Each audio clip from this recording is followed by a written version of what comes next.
નમસ્કાર, BB news ગુજરાતમાં હું સુભાષ આપનું સ્વાગત કરું છું। કેન્દ્રમાં આમ આદમી પાર્ટી માટે ભલે સારા સમાચાર ના આવ્યા હોય, પણ ગુજરાતમાં આવનારી વિધાનસભાની ચૂંટણી માટે આમ આદમી પાર્ટીના નેતાઓ પૂરા જોશમાં મહેનત કરી રહ્યા છે।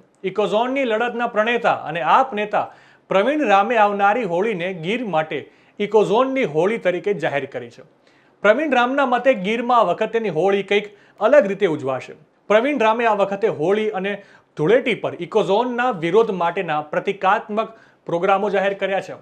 પ્રવીણ રામના મતે ગીરના લોકો આ વખતે હોળીને ઇકોઝોનની હોળી તરીકે ઉજવશે, ઇકોઝોનનો વિરોધ કરશે। આમ આદમી પાર્ટીના આયોજન મુજબ ઇકોઝોનની હોળી પ્રોગ્રામ અંતર્ગત ગીરના લોકો ઇકોઝોનના બેનરો અથવા શ્રીફળમાં ઇકોઝોનના સ્ટીકરો લગાવી હોળીમાં હોમી દેશે। સમગ્ર આયોજન અંગે શું કહી રહ્યા છે પ્રવીણ રામ, વિગતે સાંભળીએ। ગીરના ગામડાઓમાં ઇકોઝોનનો વિરોધ હજુ પણ યથાવત છે।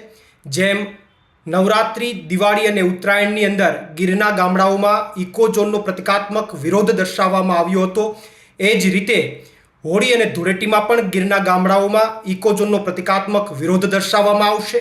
ગીરના ગામડાઓમાં આ વખતેની હોળીને ઇકોઝોનની હોળી તરીકે ઉજવવામાં આવશે અને ઇકોઝોનની હોળી કાર્યક્રમ અંતર્ગત ગીરના તમામ ગામડાઓમાં ઇકોઝોન નામના રાક્ષસ અથવા ઇકોઝોનના બેનરો અથવા શ્રીફળ ઉપર ઇકોઝોનના સ્ટીકર લગાડી અને એને હોળીમાં હોમવામાં આવશે અને સાથે સાથે ધૂળેટીના દિવસે પણ અલગ અલગ પ્રકારના પ્રતિકાત્મક વિરોધ દર્શાવી અને ઇકોઝોન નાબૂદ કરવાની માંગને વધારે ઉગ્ર બનાવવામાં આવશે।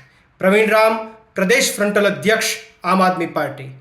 નવા સમાચાર, નવી અપડેટ સાથે ફરી મળીશું। ત્યાં સુધી મને રજા આપશો। નમસ્કાર।